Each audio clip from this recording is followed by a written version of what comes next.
Ladies and gentlemen, welcome to the Mailbox for the 4th of July 2011.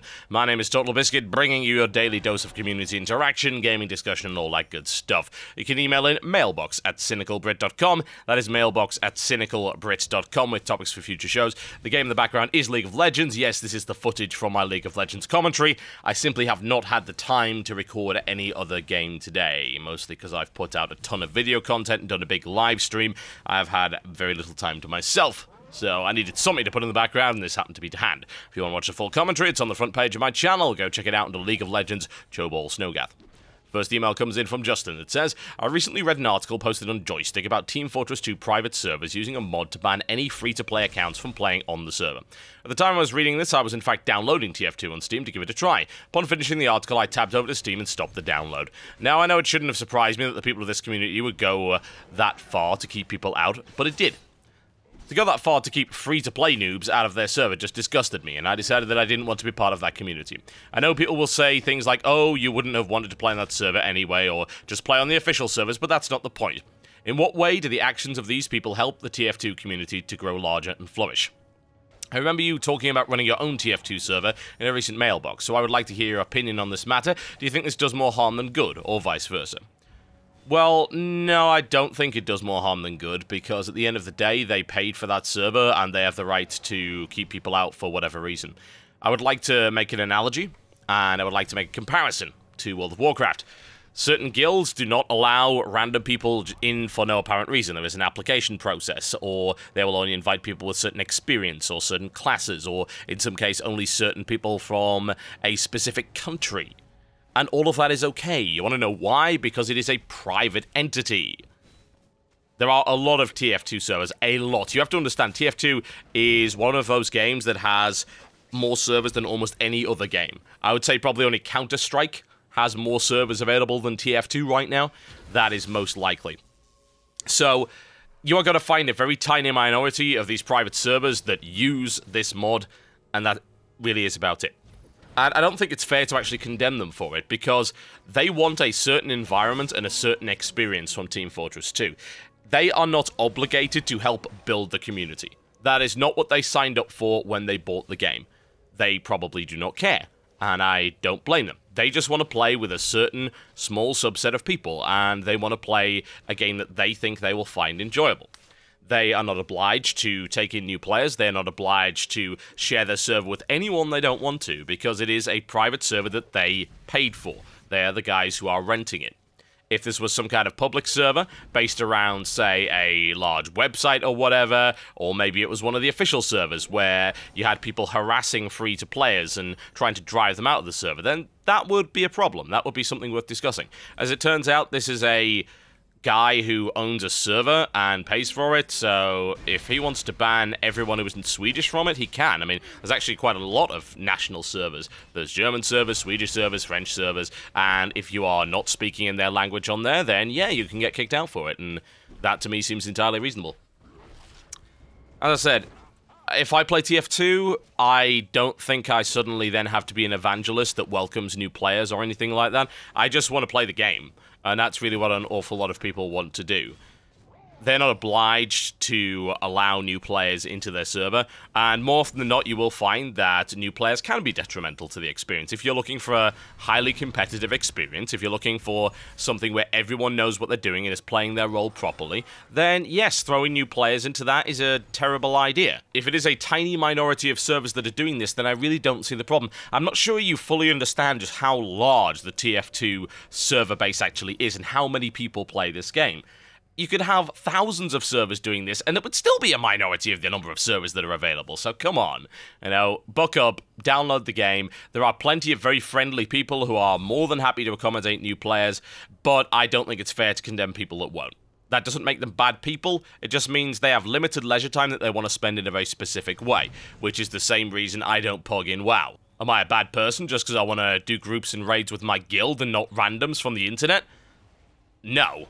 I am sensible, and I have respect for my free time to the point where I don't want to waste it. This one comes in from Chris that says, I know the topic of challenge and how the modern gamer hates it is a topic you like to talk about, especially back when you were interested in WoW, so I thought it might make a good topic in general because the fear of a game being hard is hardly exclusive to WoW, and it's become something of a complex issue. It even extends to other single-player games. My friend absolutely lambasted me when he saw me play incredibly difficult classics like Zelda 2 and the early Castlevania titles. He asked, how can a game that frustrating be fun? And somehow that really bothers me. Isn't the point of challenge to make the game more fun? Why do certain people get this idea in their heads that any kind of challenge in a game makes it like work? And in order to be fun, the game needs to be easy and accessible, and be able to be completed quickly. Some people think this way. I'm sorry, but they exist. I don't know why they exist, but they do. The irony being that a lot of these people are also so-called achievement hunters. Like, oh, I want all the achievement points. Like, but you're looking for achievements, right? You're looking to achieve something that's difficult, so why are you complaining that a game is difficult? And let's be honest, the early Castlevania titles, yes, they are actually incredibly frustrating. Personally, I don't find them enjoyable. Not anymore, anyway. Maybe I would when I was younger. I mean, I was mostly a home computer gamer. PCs, Acorn Archimedes, BBC Micro, so games like Castlevania weren't really things that I used to play when I was younger, but right now, I don't really feel like I'd ever want to play Zelda 2 or the early Castlevania titles. They're just not the kind of thing that I find enjoyable now. It's not the kind of challenge that I like, honestly. There are other things that I prefer. If I want, like, big challenging stuff, I prefer things like Demon Souls. I like to play things like Bayonetta and Spectacle Fighters that are particularly difficult. Things with nice, big, challenging bosses and enemies that actually make you think and stuff like that. That's the kind of thing that I personally would enjoy playing, as opposed to the early Zelda and Castlevania stuff.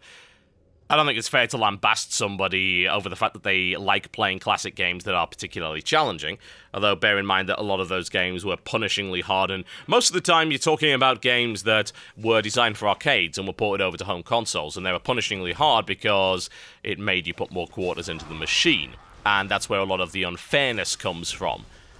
That's really the big difference to me between a frustrating game and a challenging one that's enjoyable and rewarding, is there any cheap aspect to it?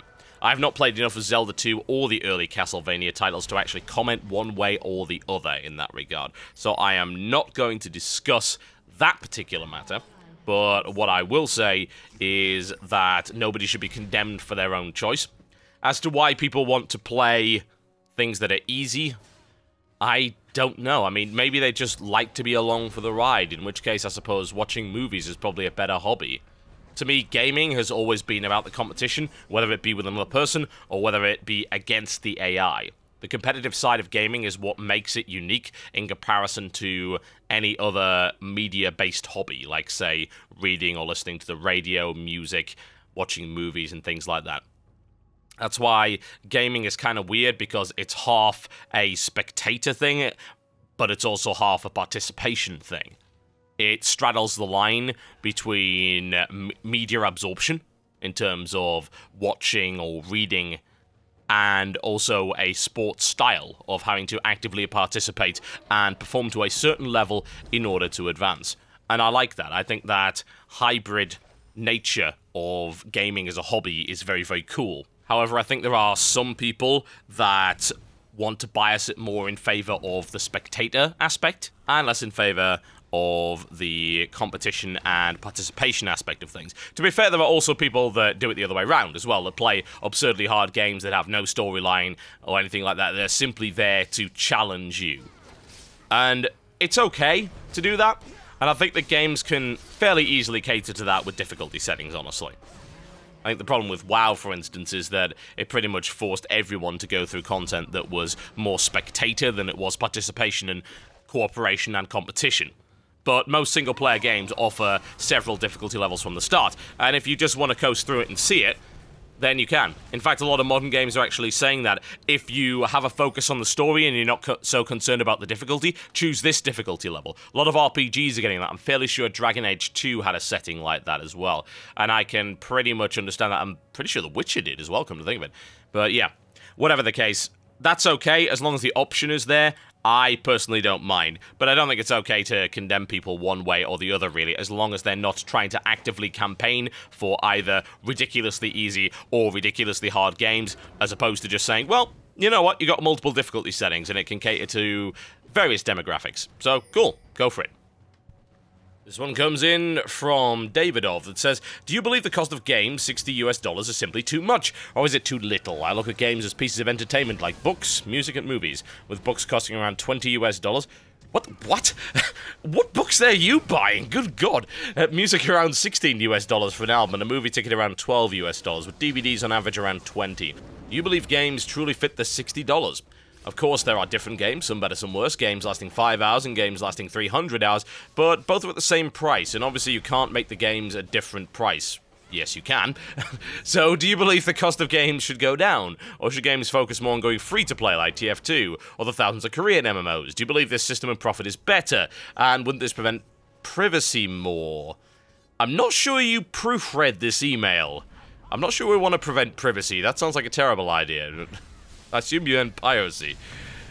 Right, okay, I don't think we really have to read the rest of that, but honestly, $60 for a game, it really depends on what the game is. And it also depends on who you are. It's such a subjective question.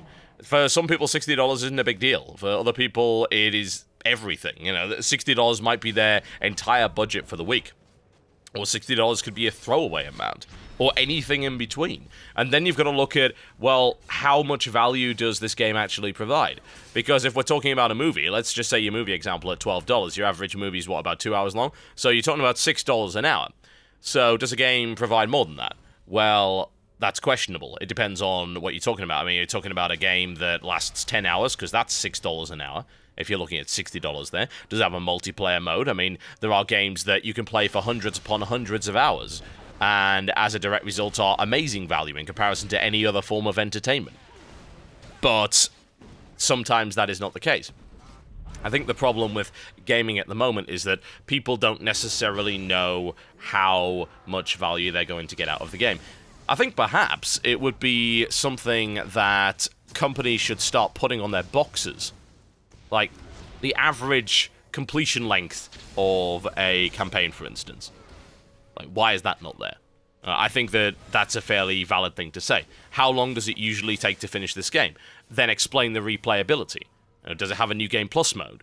Does it have multiplayer? I mean, obviously you'll find out about a lot of those things on the back of the box. Multiplayer is something that will be put there in the feature list, but why is it we never really find out about the campaign unless it's a big feature, like it's really, really long, for instance? There are some games that say, we have a really long campaign spanning this, but you'll never, of course, see a game say, well, our campaign lasts about 5 hours for the average player. Well, that's harmful. They wouldn't put that on their box.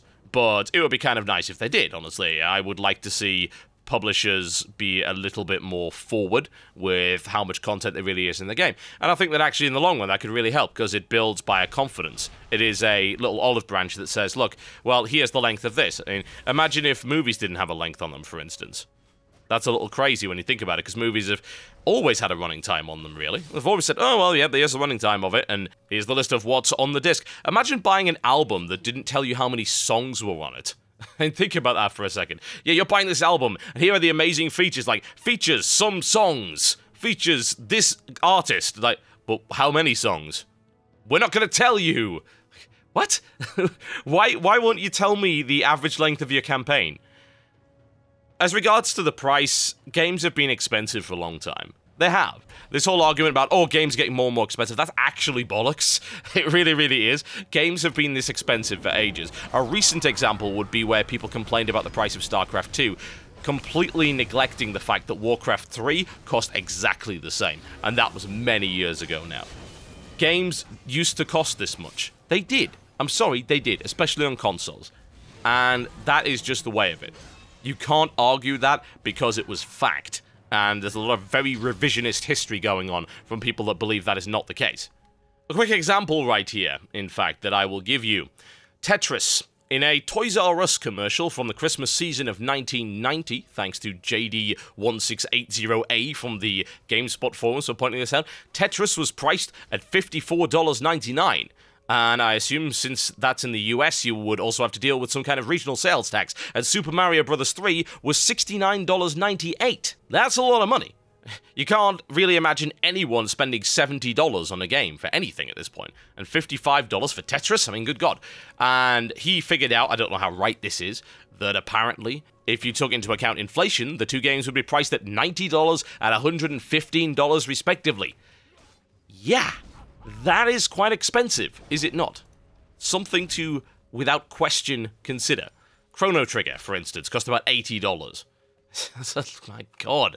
That is a lot of money. There's no real question about that. Gaming prices, I think, in general have gone down because they are appealing now to a much larger market, so they can afford to do that. It's no longer such a niche product. But the price of developing a game has gone way, way up. So, in reality, I think that's fairly reasonable. And yes, you can definitely argue that some games are not worth $60. To say that they all release at $60 is garbage, by the way. There are loads and loads of games that don't release at $60. A lot of them are on Steam. Many indie games certainly do not release at $60. I'm trying to think of the last one that did. Nope, can't think of one off the top of my head. But yeah, there's plenty of games that release at $5, $10, $15, $20, and not just on PC either. What about Xbox Live Arcade and the PlayStation Store? Plenty of games available there. And of course, games tend to go down in price fairly rapidly these days. They depreciate perhaps much quicker than they did in the past. But it comes down to an individual decision. When you look at a review and you find out, well, this game's got X number of hours of gameplay and there's the multiplayer and I think I might get into it, then you can calculate whether or not you think it's worthwhile. And that comes down to you as a consumer. That is your decision. Personally, I feel that gaming is a very good hobby to have, and if you are on a certain level of income, it can provide great value. For people on a very, very low income, it's not necessarily the best, but that's not stopping them from buying games while they're on sale, or getting cheap indies, or indeed just playing a lot of demos and freeware stuff. So, really, I don't think the price is too high at all, honestly. I really, really don't. It seems entirely reasonable compared to what it used to be in the past, and compared to the cost of a game to make these days. Well, speaking of deals and game prices, it's time to round up today's Steam sales. So why don't we kick it off right here with Bionic Commando Rearmed, 50% off. This is a franchise sale, by the way. It's Bionic Commando, the remake, and Bionic Commando Rearmed. One of these is a good game and one is not. Can you guess which it is? It's actually the cheaper one. The cheaper one is better. Bionic Commando Rearmed is a fantastic remake of the cult classic. Bionic Commando is a 3D remake of the cult classic, which tries to be Spider-Man and fails, has a clunky combat system, plenty of invisible walls and horrible places to go. I would not recommend Bionic Commando, but I would certainly recommend Bionic Commando Rearmed. Bear in mind that just like its predecessor, it's pretty goddamn hard, but it is extremely enjoyable stuff. 2D side-scrolling platforming, enemy shooting action. I would highly recommend it. Fallout New Vegas, 70% off. This also includes the 2 DLC. I would love to say that I have played this game, but I haven't, because I haven't had the time. Fallout 3 sucked away a large portion of my life, and I just haven't been able to dedicate time to Fallout New Vegas. What I can say is that it launched really buggy, like pretty much every single Obsidian title, but it has got an awful lot better, and there is, of course, an active modding scene for it. So if you're looking for something Fallout-ish, and with plenty of side quest content and lots of additional extras, Fallout New Vegas will suck up a large portion of your life. And for that price, that is what I'm calling value for money in terms of the price-performance ratio. Alpha Protocol, 75% off. I wouldn't touch it with a 10-foot barge pole, personally. I absolutely despise this game to the point where I actually did a written review on my blog pointing out how bad it was. That's how angry I got. I went to my blog and I typed and I got... Yeah, Alpha Protocol is such a wasted opportunity. Once again, an Obsidian game. It came out way too early. It blatantly wasn't finished. It was very, very clunky. The combat system was awful. It was completely plagued with bugs. The only redeeming feature of Alpha Protocol is its dialogue system. I would not recommend it in any way, shape, or form. It was an incredible disappointment and a real waste of an opportunity. And it'll be a shame because we're not going to see many games like that. You know, it was kind of like Deus Ex, and it was a little bit like Vampire the Masquerade Bloodlines. In fact, it was a lot like Vampire the Masquerade Bloodlines, and it was awful. It just did not play well, so that was disappointing. Doom 3, indeed the entire Doom franchise sale. You can pick up the whole pack for an incredibly low price. Have you played Doom before? Why not? Why have you not played Doom? Hell, even Doom 3 is pretty good, honestly. I think it holds up pretty well, and the Resurrection of Evil expansion pack for it is very, very cool. Some people do complain that it is too dark. if you get the mod that allows you to duct tape a flashlight to all of your weapons, then I think you'll probably enjoy it a little bit better. There's actually quite a lot of modding. There's even, I believe, a mod which recreates the original Doom 1 and the Doom 3 engine. It's really good as well. And of course, there are plenty of interpreters and different engines which give you a higher quality experience in Doom. So hey, why not indulge in some classics there? Bully Scholarship Edition, 75% off. Easily one of my favorite Rockstar games, but the PC version does have some problems. Like a lot of recent Rockstar ports, it just doesn't play very well, and it's kind of let the buyer beware. Because if you remember Grand Theft Auto 4, a lot of people said, oh, I'm having problems running this, and then people with terrible systems came around and said, oh, it runs fine on my system, and my graphics card's 5 years old. It's really random and weird, and Bully Scholarship Edition has similar problems. It has fairly terrible controls, unless you're using a pad, by the way. So, once again, it's let the buyer beware. It is very, very cheap. It's an awesome game. I mean, I enjoyed it an awful lot, and I thought that in regards to character development, it's one of the best Rockstar games there is, and it has some great mechanics in it, but the PC version is a little dodgy, so, you know, caveat emptor. Trine, 90% off. 90%, that's a lot of Trine. For that price, I don't see why you wouldn't pick this up if you haven't already. Trine is so good. It really, really is. It's a fantastic puzzle platformer in the sort of style of the Lost Vikings. It is absolutely charming in every respect. It's a beautiful game. It's got great combat mechanics, amazing physics, very enjoyable puzzles and platforming. I'm highly looking forward to the sequel. For God's sake, buy Trine. If you don't buy anything else today, buy Trine. You will not regret it. Serious Sam HD Gold Edition, 80% off in preparation for the release of BFE, I would imagine. Yeah, Serious Sam HD Gold Edition is the collection of Serious Sam First Encounter and Serious Sam Second Encounter, both HD versions. Fairly enjoyable games. I don't know. I should like Serious Sam more than I do. I think that's because the shooting lacks a bit of oomph. That's probably why I don't like it. Yeah, there's tons of enemies, and the sense of humor is great, and there's good weapon variety, but the shooting just seems to lack some punch, and it's not as enjoyable as Painkiller in that regard. But it's got amazing co-op and multiplayer, so if you're looking for something that's nothing but non-stop balls-to-the-wall, old-school shooter action, you could definitely do an awful lot worse than Serious Sam HD Gold Edition. Frozen Synapse, or Synapse. Both are in fact correct, as I checked out from Mode 7 Games. 50% off. That's for a double pack, by the way. You get 2 copies of this game, so you can split it with a friend. In fact, that's the only way to buy it right now. It is amazing. If you don't believe me, go and watch my WTF is of this game. If that doesn't convince you to buy it, then I'm sorry, it's outside of my power to convince you any further. The game is astonishing. It is a revolution in turn-based strategy, and I would recommend it without any hesitation. Mountain Blade franchise, 75% off. Bear this in mind, the original Mountain Blade is pretty pointless to buy right now because Mountain Blade Warband has all of its features, and all the really popular mods are being ported over to Warband anyway. Fire and Sword, you've probably heard what I said about Fire and Sword.